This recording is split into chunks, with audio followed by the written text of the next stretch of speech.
Basketball game tomorrow at Notre Dame. Also, some exciting football news. Could Syracuse be in the water for a quarterback this offseason? We'll talk about all that and more. It's on Locked On Syracuse. It's right now. Are Locked On Syracuse, your daily podcast on the Syracuse Orange, part of the Locked On Podcast Network. Your team every day.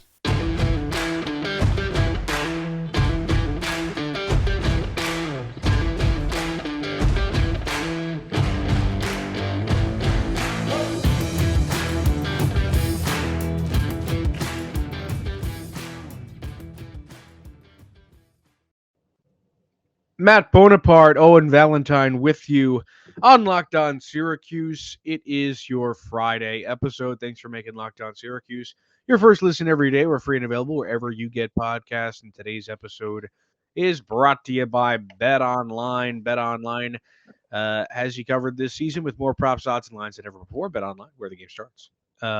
It's time to talk SU foosball as well as basketball, as there is a basketball game tomorrow at Notre Dame.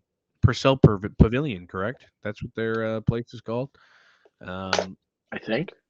I think so. I think, right? Yeah. But before we get to that, let's talk a little bit of football news. And that news is that Brennan Armstrong, former Virginia quarterback, has entered the transfer portal. Now, this immediately comes to the mind of every Syracuse fan because Robert and Jason Beck used to coach there. So maybe, and this is not only us, just making that connection, but also Brennan Armstrong had an awful year. Like, Yeah. seriously, was terrible. In the last season, he was fantastic. He threw for 4,449 yards last year, 31 touchdowns. He had a 65+% completion percentage.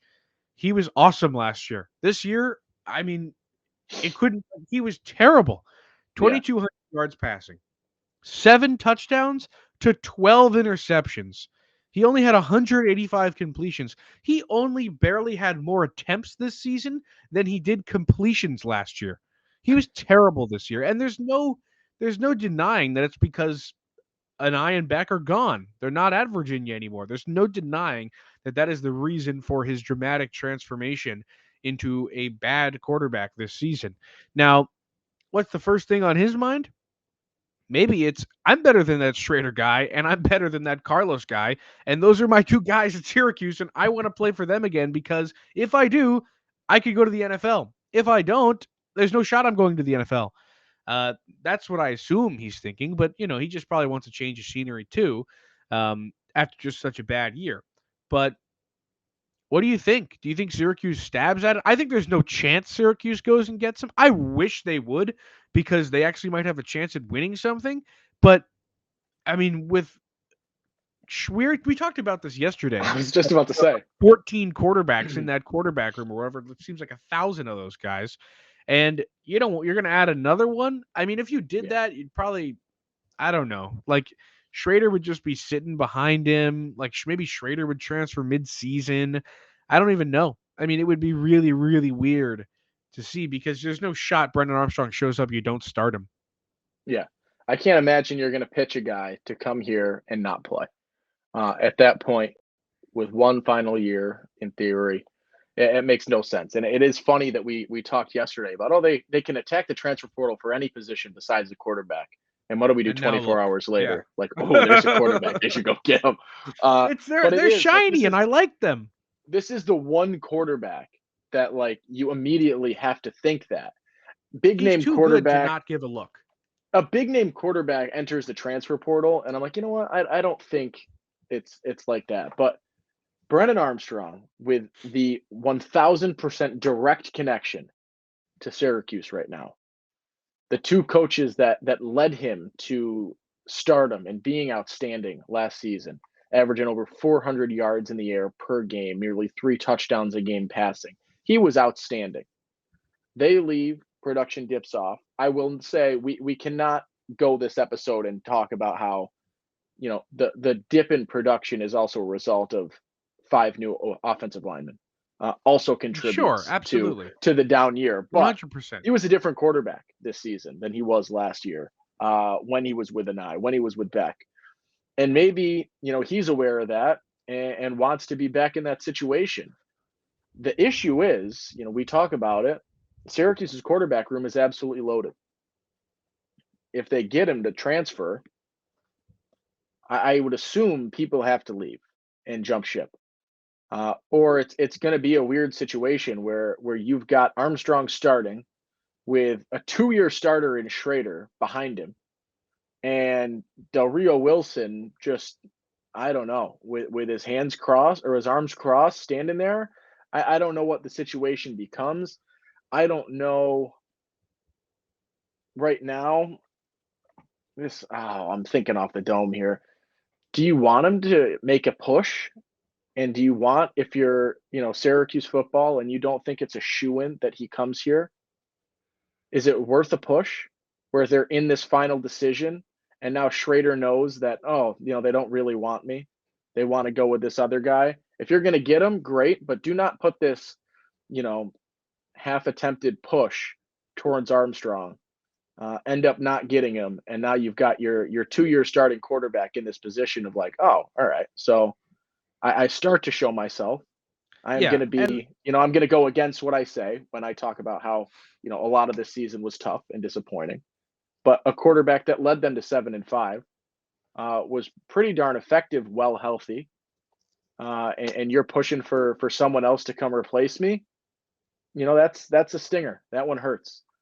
So if you're going to get him and he is going to be that guy, and that fit is so perfect because of what Anai and what Bet can do with him and what they've proven that they can do with him, I like it.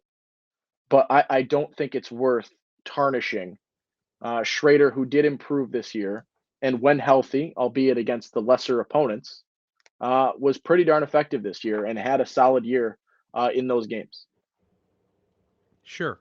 I want to be clear in saying that I think there's no way they go out and get Brennan Armstrong. I agree, but it's a fun But chat because of the relation.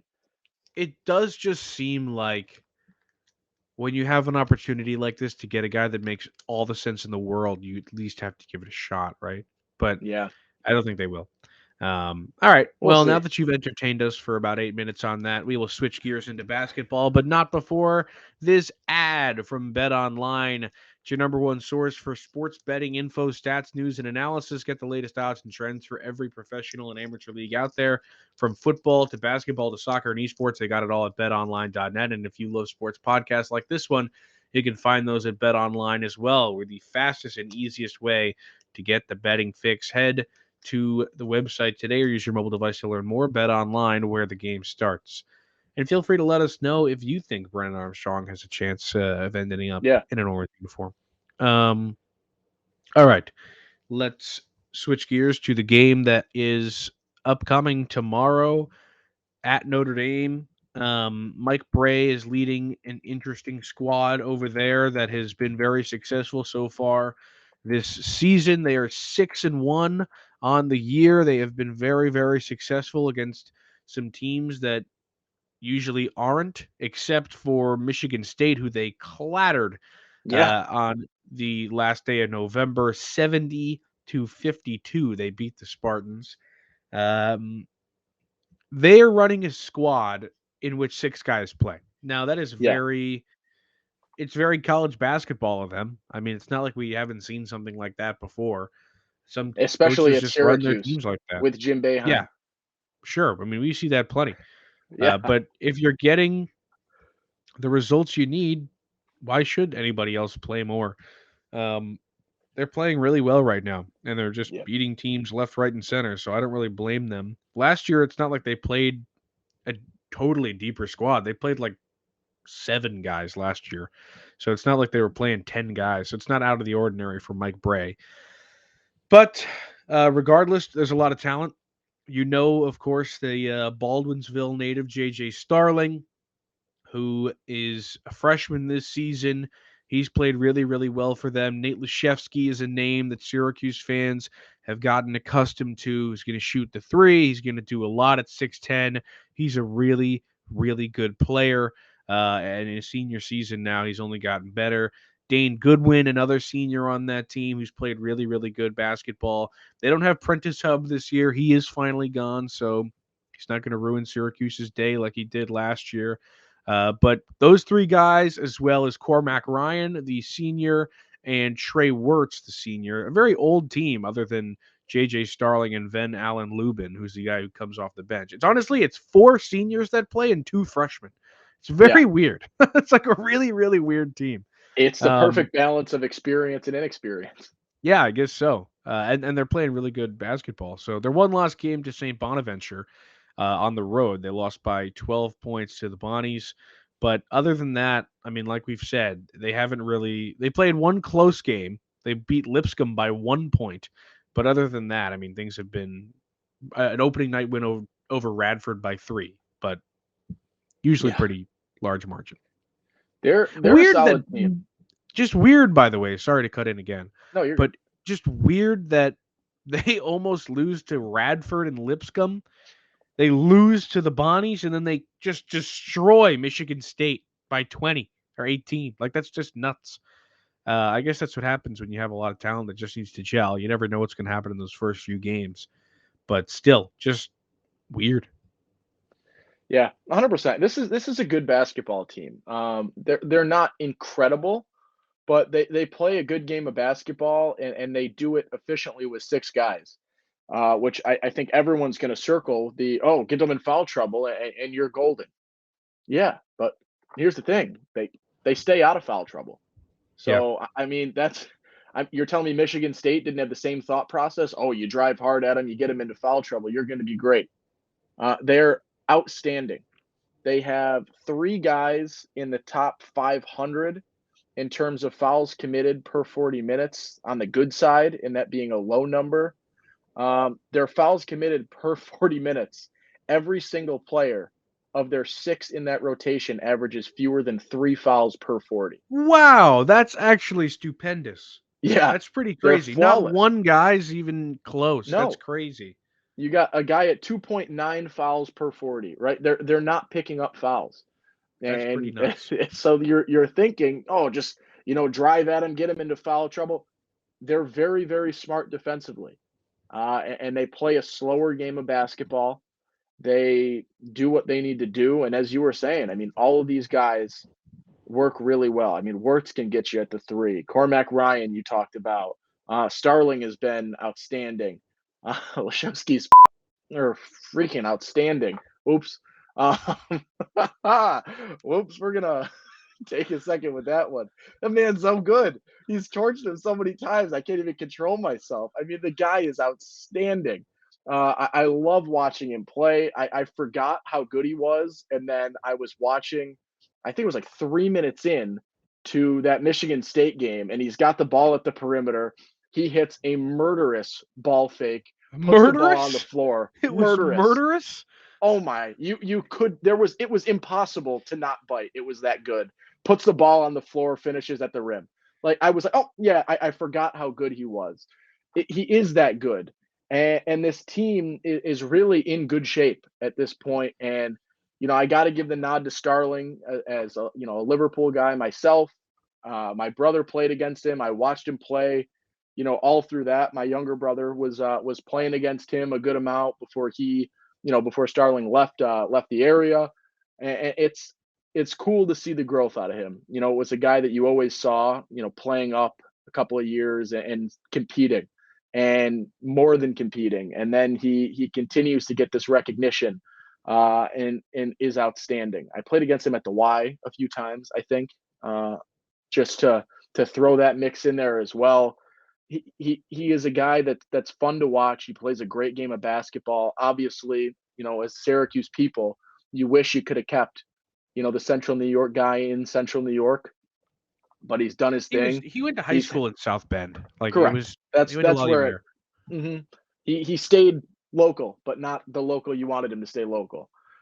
He's been great. It has been cool to see. It'll be interesting to watch and see him play against Syracuse, just because I think, even though it makes sense that he goes to Notre Dame, given where he was playing, I think there'll always be a little bit of a sour taste that Syracuse wasn't a little bit further in that conversation, Yeah. for what that's worth. So it's a good team, and it's a team that can present Syracuse some difficulties. But this is also a game that is, if Syracuse wants to turn the season around, it's a game that they're going to have to compete in and find themselves in a position to win, or this is going to continue to get worse. Right? This is a game that you can bounce back in. They're beatable. They're not incredible. They're very good, but this is not a game that you have to automatically chalk up as a loss. I'm not sure they can win or they will win, but it's not a shoe-in loss given this team, given the moments that they can have. And this is a game that when you look at the rest of the season, you're going to need to win these games if you want this season to be Big one. salvageable. 100%. Totally. I was just looking at the rudimentary stats a little bit. And when you do, just go game by game. The games that were close or games that they lost this season, that's, of course, the only one against the Bonnies that they lost. But the Radford game and the Lipscomb game as well, all those teams shot the three really well against Notre Dame, at least 40%. So I think this game could ultimately come down to whether or not Syracuse is able to shoot. And we know that the SU offense, every game so far this season, has just been either Judah, figure it out, or, throw the ball down to Jesse and hope. So I don't know how much help they're going to be in terms of whether or not they can hit the three, but I hate to say it, but the it might depend on whether or not Joe Girard shows up. Like, I hate saying that, and Owen's laughing at me, but I Oh, hate because saying it, but it's you true. got to think it, right? That's the case. It's like you have now built your team around Joe hucking up threes. If he doesn't do it, they lose.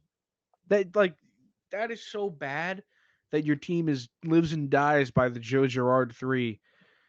If he doesn't hit threes, man, their offense is so much worse.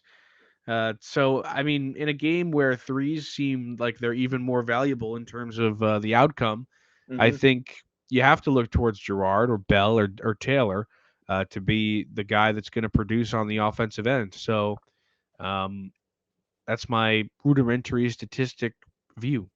Yeah, and it's 100% accurate and necessary to be in that thought.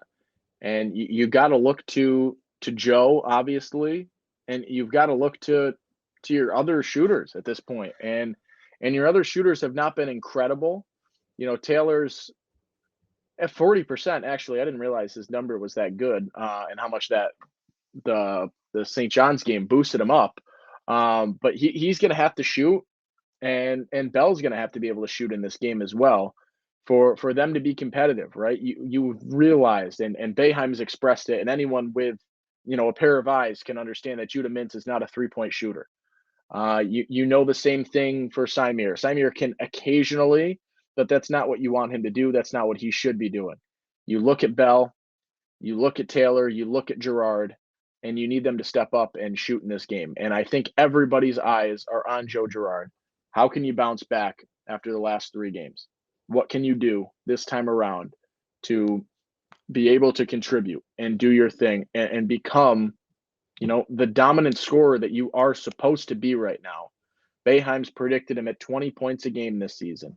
He's flashed it. He had an unbelievable first half a week and a half ago.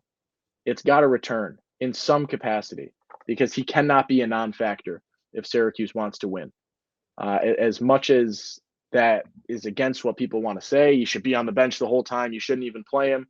That's not the case. If he's shooting the ball well, he needs to be in the game. And I think he is a necessity for Syracuse to be competitive in this basketball game, as you were saying. Yeah. You're absolutely right. This is going to be an interesting game. One, I 100%. think, what is it going to say about the season, though? If they win this game, I don't even know how I'll feel. Like, Neither do I. I've been driven into the ground by this team for the last 3 games, and I just Yeah. don't know how to feel at this point if they go out there and win. I mean, obviously, I'll be happy and I'll have some kind of joy and hope for them. But I don't know if I could bank on that in any way or put any actual stock into that until they play some I kind of agree. ACC slate. I don't think it goes anywhere in terms of like end of the season, what this But single they win is need going to this, mean, like, or that boost. underratedly, like, they But really need this. they do need it. This is a game that you Because have to win. think back to And last year where they yeah, beat Florida State in early December. They won that game, and they beat Indiana in the Big Ten ACC Challenge. They won those games and then had a really mediocre ACC slate and went under 500.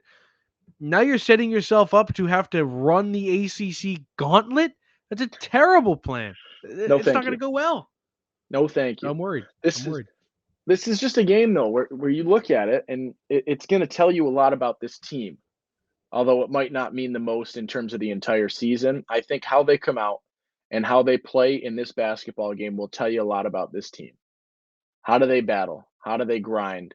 Are they going to roll over and just take it, or are they going to put their hands up and fight? That is what this game shows you, right? You're 3-4. It's been a bad route to 3-4, and you need to figure something out, right? It's time for you to say, all right, here I am, here we go. It's time to do something, and you got to go down swinging here. And I'm curious to see how they act in this game, how they play, things like that. Right? It's not indicative of this team 100%, but they haven't looked great in this stretch. And you've got back-to-back games where a player's been tossed out of frustration. Right? Get some composure, play a game of basketball, and put yourself in a position to win this game against Notre Dame, because the ACC standings don't account for what you did in the non-conference. You can put yourself at the top of the ACC True. standings as a little moral victory, even if it is only for a couple of weeks. So you're thinking Yeah. ACC game, you're thinking ACC win, you're thinking this is a team that needs to show that it's here to grind, that it's here to put up what it can in terms of a fight, in terms of a battle. And I think how they play in this game, how they approach this basketball game, and whether or not they come out swinging or they come out flat tells me a lot about who this team is and the identity of the players on the court. Sure. Absolutely. Do you have a key and a prediction in this game, Mr. Valentine? This is the softest of keys ever. My key is to win the basketball game. That's not a What, key. That is a whatever hope. way. That is, oh, fine. That's a hope. My key to this game for Syracuse is really to move the ball on offense and use the fact that you have offensive threats, right? It was talked about on the broadcast. Judah can put the ball on the floor and get to the rim. But when someone steps on you, when two guys step, he needs to get better at throwing that pass out and finding the open man. And the same goes for Jesse. Get the ball to Jesse in the post, because you can get backdoor cuts off of that. You can get pops back out for open looks from three. If they move the ball on offense, they're going to allow themselves to make more mistakes in a way. Like you're not going to have to highlight every single play because you're not getting shots. You can miss shots when you're moving the ball because you're going to continue to get open shots. So they have to move the basketball around because it is going to afford them so much better looks. And you're going to need to, as you said, hit the three in this basketball game. That's what put Notre Dame in its one loss and closest game so far this season. So put yourself in a position by spreading the ball, by moving the ball, by putting the ball on the floor and penetrating a little bit to be able to pop out for open looks from three, because you do have guys on this basketball team that can hit open threes. That much is true. Justin Taylor, definitely one of those guys. He's been Yeah. awesome. Um, for me, I would really a key for me is to teach Judah that he doesn't have to do it all on his own. Yeah. If That's Judah big. doesn't try to do it all on his own in this game and they actually have some kind of team offense, it changes the entire complexity of it. I mean, last game we saw Judah try and figure everything out, throw the ball inside, ends up throwing it out of bounds twice, dribbling the ball off his leg. He just looks really frustrated out on the court. He needs to realize that it doesn't all have to be him. Yeah. Maybe, I don't know, I get wanted some to get your alumni to thoughts talk on to him. this. Sure. Um, I don't know if someone tweeted it at us or if it was just a tweet that I saw, but someone posed the question, and maybe I'm having a blank right now up top, and we talked about this on here, in which we'll just move on. But someone thought, and I think it's a decent idea, I'm curious what you think, if Joe played more with Symir, who is going to facilitate a little bit better and pass the ball a little bit better, would that boost him? Or is that not the difference they need right now? That's not a big enough difference. I mean, yes, but I think that would help. I think that would be better. I mean, that's what we saw in the ACC tournament with against Duke. Symir playing really, really well, and Joe being able to play really, really well off of him. I think that tandem works, and we know that. So I think you're absolutely right about that. Whoever tweeted it. Would you then not play Joe with Judah? Like, who plays next to Judah? Would Joe just not start then, or would Judah not I don't start? know. I don't know how that rotation works, or if the rotation is just maybe you pull Judah for Symir a little bit differently so that they I think have a that little Jim, more overlap. the problem with that is that Jim doesn't want to have Judah not on the court. Yeah. And The that's best a player on the team rightful, is Judah, and he doesn't want correct. Judah not to be on the court. Yeah, it makes 100% sense. But just it was just a food for thought question. I like that. My It's a decent prediction in this one. Oh boy. I'm gonna go. I think Ken Palm's got 67-62 in terms of Notre Dame. I think it's a little bit higher scoring than that. You think? And of course, Wow. I just don't have really, any you faith think that it's they're going to lower? score points. They scored 44 points last game. That's a fact. I just told you. Fine. I will. You know what? Stick to your guns, Can you man. go first? Now you've thrown me off my game. I'm so overwhelmed now that you said that. Sure, man. I'll Go go first. I can't say that I had a number in my head, but I will go first. Notre Dame scored 88 points. They scored 80-plus points 3 times already this season. Of course, against non-power conference teams. A MAC team, a Horizon League team, and an Ohio Valley Conference team. So I wouldn't put too much stock into it. But I'm going to say they score like 72 points. And if Syracuse can muster like 60-something, I'd be pretty happy. I think Syracuse is going to lose this game like 72 to 61. You ready for this changing of the guard? Oh yeah, go for it. Notre Dame plays a slow game of basketball, which means this game's going to be lower scoring than what Ken Palm's got.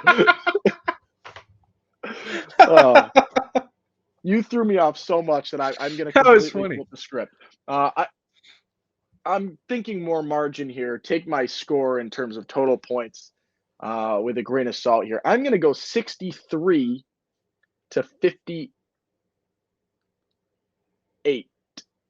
I think it's close. That's a close game. I think it's close. Maybe actually I'll get off the Ken Palm spread. I'll go 63-57 so I can be different.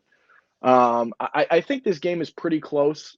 I think they can hold on because they played so badly. Oh my gosh. The last game. Syracuse's defense is so bad too. They don't do anything right. Yeah. But who knows? I don't have any ounce of confidence in that prediction. And neither do I, to be honest. That's why I hate doing basketball score predictions. I know the lack of confidence. All right, from now on, we are doing the spread. Okay, that's what we're doing. Sounds good. I guess not from now on. From next pod on, we're doing the spread. Okay, sounds good. But for today, that's what you get. Okay. That's all the time that we've got. Thanks for making Locked On Syracuse your first listen. For your next listen, check out the Locked On Sports Today podcast, the biggest stories of the day, plus instant reactions, big game recaps, and the take of the day, available in the Odyssey app, YouTube, and wherever you get podcasts. I'm Matt Bonaparte. He's Owen Valentine. We'll see you